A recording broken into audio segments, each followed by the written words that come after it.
A male camel can weigh up to 1,300 pounds. That's heavier than an adult hippopotamus. Camels have long been revered as ships of the desert, traversing inhospitable dunes and salty deserts in search of water and vegetation. Contrary to popular belief, a camel's humps are not water reservoirs. Instead, they serve as energy reservoirs, storing fat that the camel can use when food is scarce.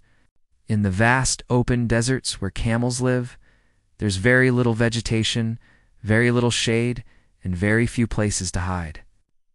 This means that camels are easy targets for predators like wolves and tigers, especially when they're young and their mothers are busy looking for food. That's why female camels form loose groups to protect their young. Living in groups also helps camels find mates during the brief mating season, which occurs once a year in the spring. During this time, male camels will compete for the right to mate with a female. They'll use a combination of strength and speed to try to outmaneuver their rivals.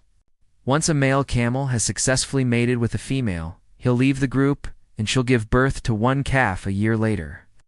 This fat layer also acts as insulation, helping the animal survive extreme temperatures. When you imagine a camel, you probably picture a creature that's perfectly adapted to survive in the harsh conditions of the desert. And in many ways, they are. Camels have special adaptations to help them find water and food in the desert. For example, they can go for long periods of time without water. Thanks to their ability to store water in their bodies and their kidneys' ability to produce highly concentrated urine.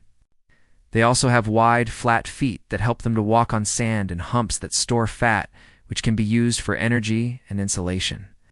However, despite these adaptations, finding food in the desert can still be a challenge.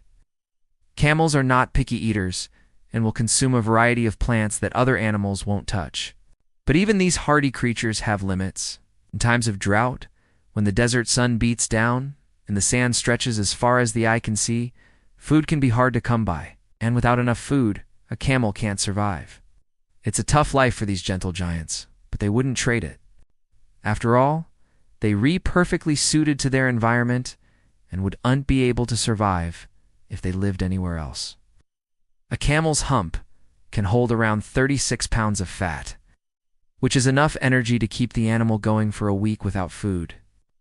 But this still doesn't explain why a camel's back looks like a letter B rather than a perfect mound. Well, it's because camels are remarkably efficient at converting their fat back into body mass. When it has time to breed, as the fat is used up, the hump shrinks until it's almost invisible. So the next time you see a camel, take a good look at its hump. If it's small, the animal has been well fed recently. If it's large, the camel is probably hungry. There are two species of camels, the dromedary camel, also known as the Arabian camel, and the Bactrian camel. Unlike most mammals, whose fur grows in the direction opposite to their natural orientation of movement, a camel's fur grows in the same direction it travels. This means that when a camel walks, the wind catches its fur and blows it right into its eyes, nose, and mouth. Now, you might be thinking, big deal, it's just an uncomfortable sensation. But when you're trying to navigate a desert full of sand dunes, it can be pretty dangerous.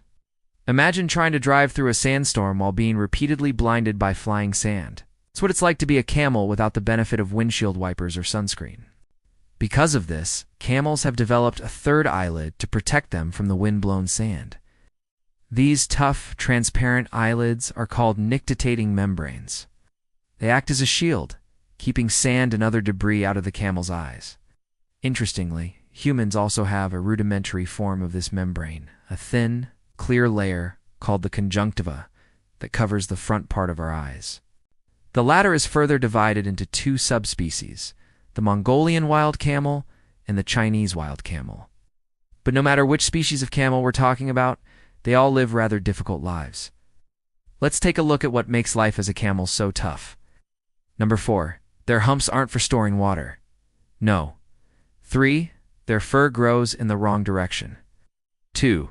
They're too big for their environment. Number 1. It's hard to find food. If you enjoyed this video, please like and subscribe so you never miss an upload. Thanks for watching. See you next time.